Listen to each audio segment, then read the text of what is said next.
सद्गुरु महाराज जी की जय, सच्चे दरबार की जय। आज हम दिव्य ज्योति जागृति संस्थान की मासिक पत्रिका अखंड ज्ञान से साप्ताहिक सत्संग प्रस्तुत करते हैं और परम पावन आशुतोष महाराज जी से प्रेरित हैं।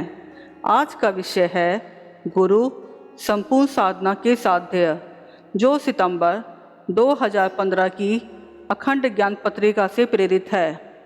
गंगा मैया का तीर, पतित पावनी लहरों का कलकल स्वर। इसी तीर पर बसा हुआ था कमारहाटी का प्रसिद्ध मंदिर। इस मंदिर के पिछवाड़े में एक प्रांगण था। इस प्रांगण के एकांत से कोने में छोटी सी खोली जैसा बना हुआ था एक कमरा। इसमें एक विधवा ब्राह्मणी रहती थी। उसका नाम था अघोरमणि। अघोरमणि का यह कमरा अद्भुत था। कमरा क्या था? ऋषिका की तप स्थली था। एक कोने में छोटा सा डिब्बा था जिसमें कुछ मुट्ठी भर चिवड़ा और गुड़ रखा रहता था। बस यही अघोरमणि की रसोई थी। फर्श पर एक खुरदरी दरी बिछी रहती थी। दरी पर रामायण की पुरानी पुस्तक और बड़ा सा चश्मा, एक सफ़ेद थैला जिसमें जप की माला, बस यही कुल मिलाकर अघोरमणि की संपत्ति थी। जहाँ साधन नहीं होते वहाँ अक्सर साधना प्रबल होती है। अघोरमणि इसी की मिसाल थी। ब्रह्म मुहूर्त से भी पहले प्रातः 2 बजे वह उठती, स्नानादि नित्यक्रम करके हाथ में माला थाम लेती। फिर दिन भर यह माला ही उसकी सहचरी बनी रहती।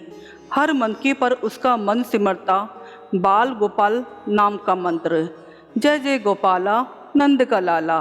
अघोरमणि मंदिर में महाभोज पकाती, तब भी उसके एक हाथ में माला रहती और मन गुनगुनाता रहता, जय जय गोपाला नंद का लाला। चलते फिरते उठते बैठते यह धुन अघोरमणि की सांसों में गूंजती रहती। यह सतत चिंतन रंग लाया। अघोरमणि में अटूट वैराग्य जाग गया। उसकी आत्मा विरहनी की चुनरी ओढ़ बैठी। नयन नम रहने लगे। दिन रात हृदय में चित्कार उठती, हाँ गोपाला, दर्शन दे गोपाला, मेरी गोद में खेल गोपाला। हे नटखट श्याम सुंदर, मेरी ममता का दूध लबालब बह रहा है, इसे व्यर्थ न जाने दे गोपाला, दर्शन दे। अघोरमणि के हृदय में हर क्षण एक तीव्र पीड़ा बनी रहती। सांसें बंधी बंधी सी रहती, दिल घुटा घुटा सा रहता। इस रोग के उपचार का केवल एक औषधालय था। उस समय के पूर्ण गुरु ठाकुर श्री रामकृष्ण परमहंस जी का दरबार। किसी करीबी जन से इन अलौकिक गुरु का पता अघोरमणि को चला। हृदय में अलौकिक खींच उसे महसूस हुई, स्वयं को रोक न पाई। सन 1884 की हेमंत ऋतु में अपनी एक अन्य विधवा सखी को संग लेकर अघोरमणि चल पड़ी। मंजिल थी दक्षिणेश्वर का काली मंदिर, ठाकुर श्री रामकृष्ण परमहंस जी का दिव्य आशियाना। अघोरमणि की बड़ी बड़ी पवित्र आंखें, हृदय की भाव में तरलता जिनमें साफ झलक रही थी। ठाकुर के सामने बैठकर वह इन्हीं आंखों से उन्हें निहार रही थी। ठाकुर की भी अलौकिक नजरें अघोरमणि पर पड़ी। ठाकुर सहसा बोल उठे, तू आ गई भक्तमती। साथ बैठे शिष्यों को देखकर वे बोले। उनका इशारा अघोरमणि की ओर था। इसका मन वैराग्य की राख से मजा हुआ है। परमहंस जी की पारदर्शी दृष्टि ने अघोरमणि के मन वृंदावन में नन्हे गोपाल का अक्स देख लिया था। इसलिए इस सभा में उन्होंने कृष्ण के 2 भजन गाए और भक्ति तत्व का उपदेश भी दिया। अघोरमणि किसी तंद्रा में खोई आनंद लेती रही। ठाकुर की अद्भुत नगरी में उसका रोम रोम रोमांचित हो रहा था। दक्षिणेश्वर आते हुए उसने हलवाई की दुकान से संदेश यानी कि बंगाली मिठाई खरीदी थी। अभी भी वह उसके झोले के भीतर थी। रामकृष्ण परमहंस ने उससे पूछा, तू मेरे लिए कुछ नहीं लाई है? अघोरमणि ने बड़ी झिझक से अपना झोला टटोला। कांपते हाथों से मिठाई ठाकुर के समीप ले आई। ठाकुर भावों के भूखे थे। वे झट मिठाई पर लपके और भोग लगाने लगे।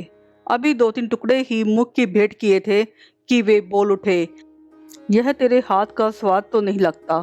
पैसे खर्च करके तू मेरे लिए मिठाई ना लाया कर। मेरे लिए तो नारियल के मीठे लड्डू या शाक सब्जी तू अपने हाथों से बनाकर लाया कर। यह सुनकर अघोर मणि को अचरज का झटका सा लगा।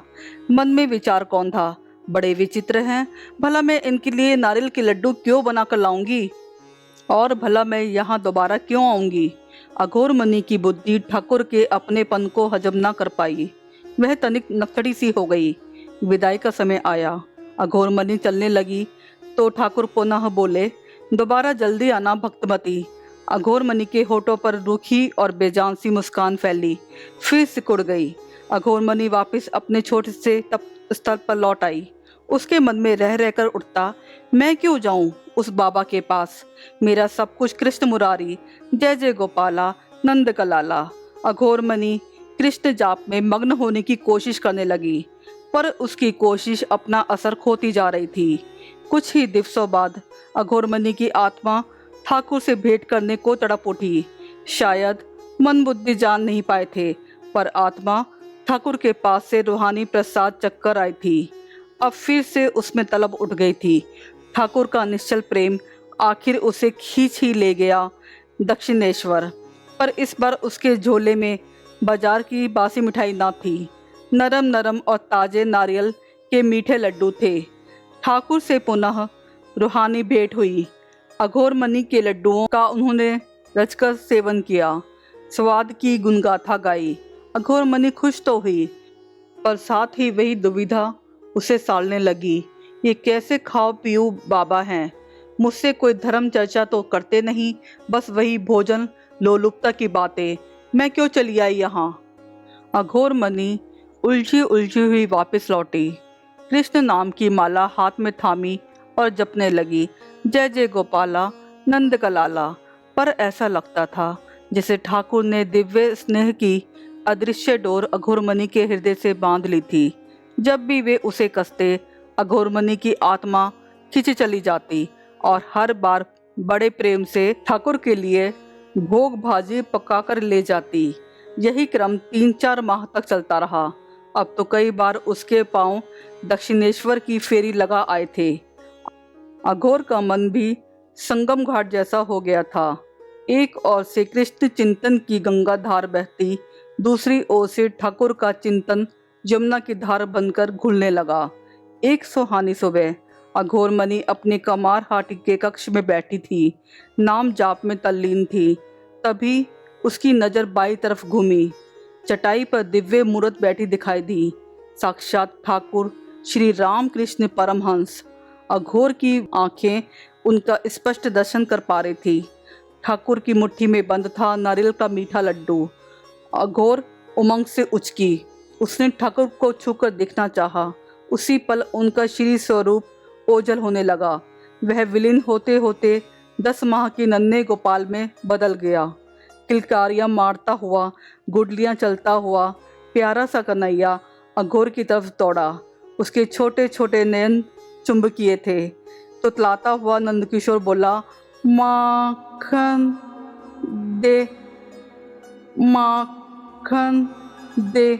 अघोर मणि रोमांच से कांप उठी। उसके नयन बहने लगे।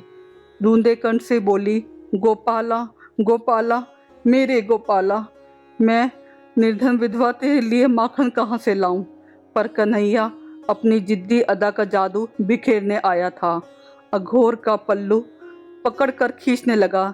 दे माई, माखन दे। फिर गोल मोल होकर अघोर की गोद में जा बैठा। बड़े अधिकार से आधिपत्य जमाया था गोपाल ने। शरारती भोलेपन में अघोर की माला छीन ली। कन्हैया अघोर के कंधे से लटककर झूलने लगा। छोटी सी कुटिया में गुडलिया चाल से घूमने लगा। आसपास जो भी पड़ा था वह नटवर नागर के खेल का यंत्र बन गया। अघोर का चश्मा उसने उछाल फेंका। चिवड़े के डिब्बे पर तबले जैसे थाप थी। रामायण के पृष्ठों को अपना आसन बनाया। अघोर की तपस्थली कुटिया आज कान्हा की लीला स्थली बनी हुई थी।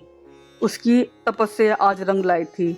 उसका साध्य, उसका गोपाल साकार प्रसाद बनकर उसकी गोद में खेल रहा था। अहो, क्या आह्लाद के क्षण थे।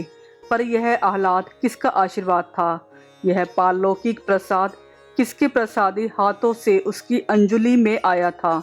अघोर के तंतु तंतु ने कहा, ठाकुर श्री रामकृष्ण परमहंस जी, मेरे गुरु परमहंस जी ने ही मुझे भगवान से मिलाया है। अघोर के मन में भावनाओं का ज्वार उठा। वह उसे थाम न पाई। अपने नन्हे कन्हाई को गोद में उठाया और चल दी दक्षिणेश्वर की ओर। आहा, भीतर हृदय में रहने वाला आज बाहरी हृदय से भी सटा था। उसके कोमल गुलाबी चरण अघोर को छू रहे थे। कब राह कट गई अघोर को पता ही नहीं चला। पर यह क्या, दक्षिणेश्वर मंदिर पहुंचते ही उसका कृष्ण कन्हैया श्री राम कृष्ण में प्रविष्ट हो गया। अघोर पर तीव्र संताप का पात हुआ।